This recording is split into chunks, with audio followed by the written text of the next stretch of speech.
Audio Jungle. Audio Jungle. Salam jumpa, salam Kak Yatno Bintang. Masih ketemu lagi, saya masih konsentrasi di dunia kepramukaan yang banyak hal bisa kita gali dari kata yang berbunyi kepramukaan itu. Ya, banyak sekali. Nah, salah satu yang ingin saya kupas di sini adalah ada lagu terakhir viral itu ya, yang diviralkan Farel Prayoga di Istana Negara 17 Agustus yang lalu. Ojo dibanding-bandingke. Nah, kepramukaan itu seringkali dibandingkan dengan aktivitas pilihan siswa, aktivitas pilihan anak muda yang lain. Kepramukaan dibandingkan dengan UKM yang lain kalau itu di kampus. Kepramukaan dibandingkan dengan ekstrakurikuler yang lain ketika di sekolah. Padahal itu perbandingan yang tidak sebanding. Mengapa? Karena kepramukaan itu an education, dia sebuah proses pendidikan. Jadi dia tidak keminatan, dia juga bukan bakat. Kepramukaan itu bukan minat dan bakat. Nah, kalau kesenian itu ada unsur minat, unsur bakat. Kalau olahraga itu dia ada unsur minat, ada unsur bakat, dan saat ini bisa di-track prestasi. Artinya orang yang latihan sepak bola setiap hari ada ajangnya lomba sepak bola. Anak-anak yang latihan tari setiap hari ada ajangnya lomba tari dan bisa diukur prestasinya. Bisa diukur dari mana ya? Karena ada lomba-lomba itu tadi, mendapatkan juara 1, 2, 3 dan seterusnya. Nah, sedangkan pramuka itu sebuah proses pendidikan, maka dia tidak bisa dianggap sebanding dengan tari, tidak bisa sebanding dengan olahraga, tidak bisa sebanding dengan bernyanyi. Karena tidak ada ajang lomba spesifiknya pramuka. Coba kita perhatikan dari lomba tingkat saja, lomba tingkat pramuka itu kan lebih dari 20 jenis yang dilombakan. Itu bagi seorang yang disebut pramuka.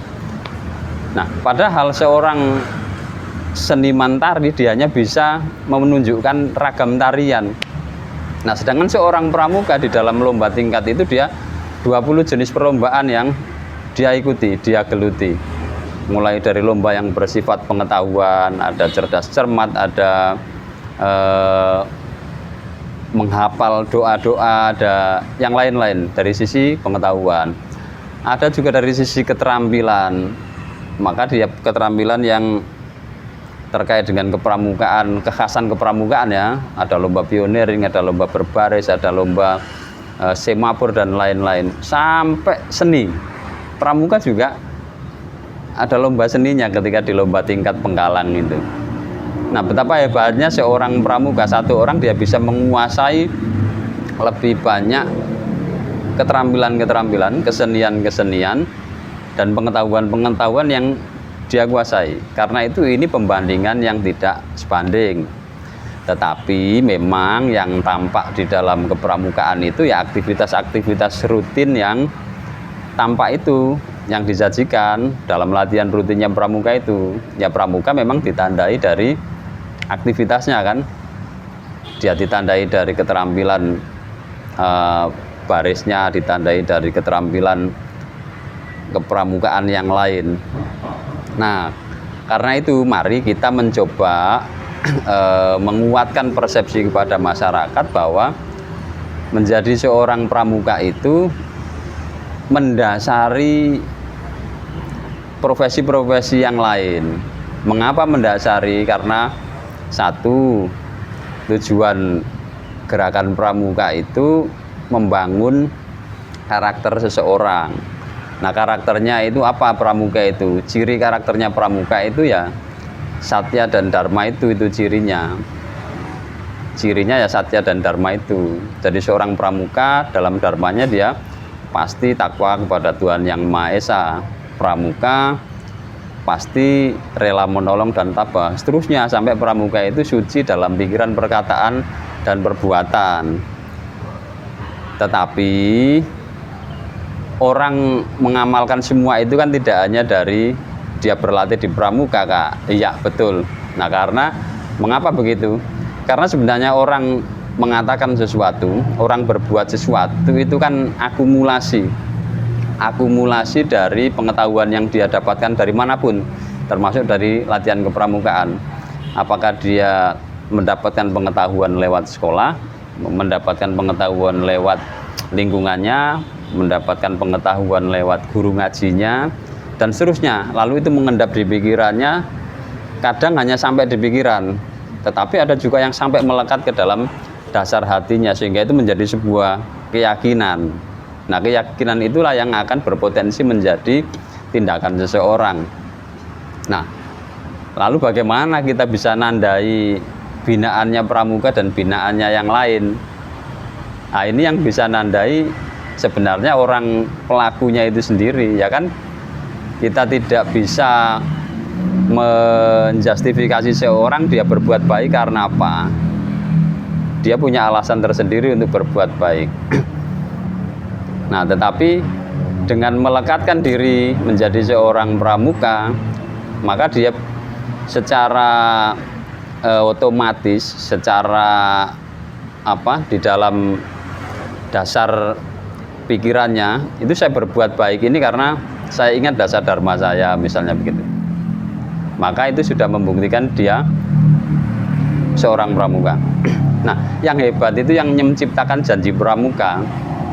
Coba bunyi Trisatya Pramuka, janjinya Trisatya Pramuka itu kan, demi kehormatanku, aku berjanji akan bersungguh-sungguh menjalankan kewajibanku terhadap Tuhan Yang Maha Esa, Negara Kesatuan Republik Indonesia, mengamalkan Pancasila, menolong sesama hidup, ikut serta membangun masyarakat, dan terakhir menepati Dharma Pramuka. Janji ini tidak mungkin ditolak oleh siapapun, karena orang dari agama apapun pasti tidak akan menolak janji ini, karena kata-kata di dalamnya dia tidak akan melupakan Tuhan itu yang satu. Semua agama pasti punya Tuhan, sebutan untuk Tuhan. Nah, dalam janji pramuka dia tidak mengikat pada satu agama tertentu. Hebat ini pencipta Satya Pramuka ini, tidak mungkin ditolak oleh orang agama apapun. Itulah pramuka, ya. Satu kehebatannya terletak pada janji, dan janji itu melekat pada diri. Dan yang dipertaruhkan adalah yang disebut kehormatan. Yang disebut kehormatan. Dia berjanji atas nama kehormatan. Maka taruhannya ketika dia suloyo, dalam bahasa Jawa, suloyo atau mengingkari janjinya, maka dia menjadi orang yang kehilangan kehormatannya. Padahal kehormatan pramuka itu tadi berat. Satu, dibangun atas Tuhan Yang Maha Esa. Demi kehormatanku, aku berjanji bersungguh-sungguh menjalankan kewajiban terhadap Tuhan Yang Maha Esa. Artinya apa? Seorang pramuka dia harus bertanggung jawab terhadap agama yang dipilihnya, karena dia punya Tuhan. Yang kedua, pramuka bertanggung jawab terhadap negaranya, di mana dia lahir, di mana dia tinggal, dan mungkin kelak di mana dia juga akan dikuburkan. Di situ dia bertanggung jawab kepada negara, menjalankan kewajiban terhadap Tuhan, menjalankan kewajiban terhadap negara. Yang ketiga, mengamalkan Pancasila sebagai falsafah negara Indonesia. Jadi pramuka sudah dapat dipastikan dia orang yang setia pada Pancasila, karena diucapkan dalam janjinya atas nama kehormatan lagi. Jadi kalau ada pramuka yang dia tidak menerima Pancasila, berarti dia patut dipertanyakan kehormatannya. Di dalam janji itu pula yang keempat, ada tanggung jawab menolong sesama hidup. Artinya seorang pramuka memiliki kepedulian terhadap sesamanya, memiliki kepedulian terhadap sesamanya. Dia tidak akan asik dengan dirinya sendiri, dia tidak akan berdiri di atas tumpukan pengorbanan orang lain, tetapi dia akan mencoba bersama-sama membangun peradaban Indonesia ini. Itu yang keempat, ya, menolong sesama hidup dan ikut serta membangun masyarakat. Jadi di mana pramuka berada, dia peduli pada masyarakatnya, maka dia akan membuat gerakan-gerakan positif, dia akan melakukan aksi-aksi positif. Kalau dia tidak mampu menggerakkan orang lain, minimal dia sendiri tidak akan berbuat negatif. Itu seorang pramuka. Dan yang terakhir, pramuka itu dia pelaku dharma. Maka di unsur janji yang terakhir itu menepati dasa dharma. Artinya dia sebagai orang pengamal dharma, itu pramuka. Ya. Jadi ayo kita bangun persepsi bahwa kepramukaan itu sebuah proses pendidikan. Ciri yang lebih real apa coba sebagai pendidikan itu? Satu, dia punya murid yang namanya siaga, penggalang, penegak, pandega. Ini murid. Nah, pendidikan itu kan ditandai ada muridnya. Lalu punya guru, kalau di sekolah nama guru, nah di pramuka namanya kakak. Untuk penggalang, penegak, dan pandega. Untuk siaga dia namanya yanda, bunda, pakcik, bucik. Jadi ada murid, ada guru. Itu sudah menunjukkan kepramukaan itu sebagai pendidikan. Yang ketiga, ada menu-menunya. Menu-menunya Pak, ada ragam kecakapan hidup, ragam keterampilan, ada ragam budi pekerti yang itu harus ditanamkan kuat sebagai ciri seorang pramuka. 10 dharma itu. Jadi ada materinya juga yang dilatihkan di situ. Dan kalau lebih rinci lagi ada tingkatan-tingkatannya ternyata di dalam siaga sendiri. Ada mula, bantu, tata, penggalang, ada ramu, rakitera, penegak, ada bantara, laksana, dan ada pandega. Nah, ini sudah menunjukkan ciri yang lengkap sebagai sebuah pendidikan.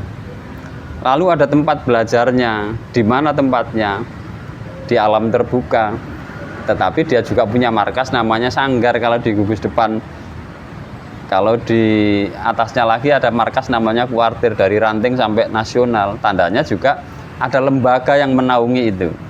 Dan kalau kita membaca undang-undang gerakan pramuka, maka gerakan pramuka itulah lembaga yang dipercaya oleh negara untuk menyelenggarakan pendidikan kepramukaan. Yang ingin saya tekankan di sini adalah bahwa kita tidak bisa membandingkan kepramukaan dengan minat bakat, karena kepramukaan itu bukan minat bakat. Kepramukaan itu sebuah pendidikan yang unik. Mengapa unik? Karena dia punya metode khas khusus yang itu kata kunci utama keberhasilan membina. Itulah namanya metode kepramukaan yang jumlahnya 8 itu. Suatu ketika akan kita bahas lagi lebih detail tentang bagaimana menerapkan metode kepramukaan dalam proses membina. Ya, sekali lagi ingat, pramuka jangan dibanding-bandingkan dengan kesenian, dengan olahraga, dan dengan ragam minat bakat yang lain. Tetapi kepramukaan itu mendasari semua profesi yang lain.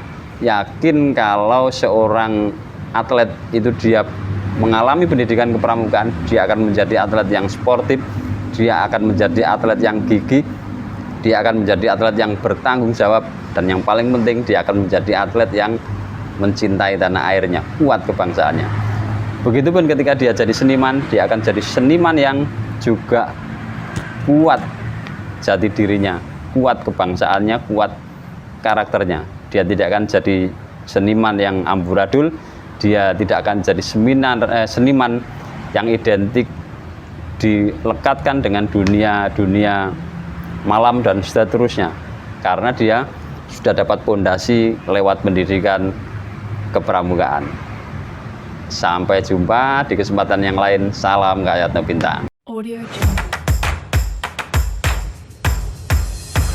Audio Jungle.